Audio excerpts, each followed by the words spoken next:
જૂનાગઢથી અગત્યના સમાચાર ગિરનાર પર 11 વર્ષના બાળકનો શિકારની ઘટના સામે આવી અને સમાચાર એ છે અત્યારે કે આદમખોર સાવજ પકડાઈ ગયો છે. વન વિભાગના દિલદડ રેસ્ક્યુ ઓપરેશનમાં સિંહ પાંજરે પુરાયો. ગિરનારનો સીડી માર્ગ હજુ પણ બંધ છે. ખુલાસો ચોંકાવનારો એ થયો છે કે તપાસ દરમિયાન સાવજની ઉલટીમાંથી માનવ શરીરના અંગો મળ્યા છે. સિંહના હુમલાની સત્તાવાર પુષ્ટિ થતા તંત્ર એક્શન મોડમાં. ટ્રેકર્સ અને પશુ ચિકિત્સકોની મદદથી સાવજને દબોચી લેવાયો. જૂનાગઢ ગિરનાર પરથી કેવા સમાચાર સામે આવ્યા આજે કે જેને વિગતવાર સાંભળશો તો તમારું કાળજું કંપી જશે.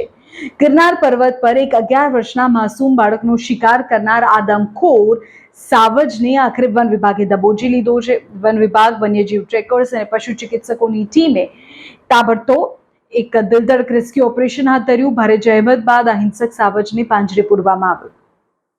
આ સમગ્ર ઓપરેશન દરમિયાન જે ખુલાસો થયો તે રૂવાડા ઉભા કરી દે તેવો છે.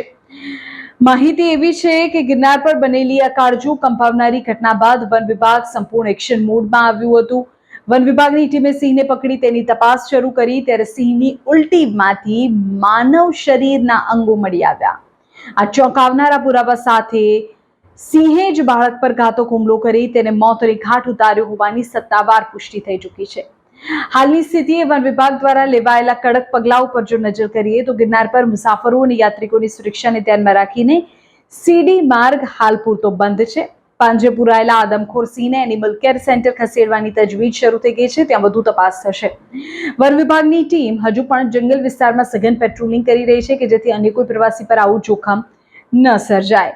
ગિરનાર અને સાવજનો સંબંધ સદીઓ જૂનો છે એ હકીકત છે, પણ આ પ્રકારે સિંહ આદમખોર બને અને બાળકની જિંદગી છીનવી લે તે હવે ચિંતાનો વિષય બન્યો છે. તંત્રે સાવજને પાંજરે તો પૂરી દીધો છે, પરંતુ ગિરનાર જતા યાત્રિકોની સુરક્ષા માટેનો સીડી માર્ગ અત્યારે બંધ છે.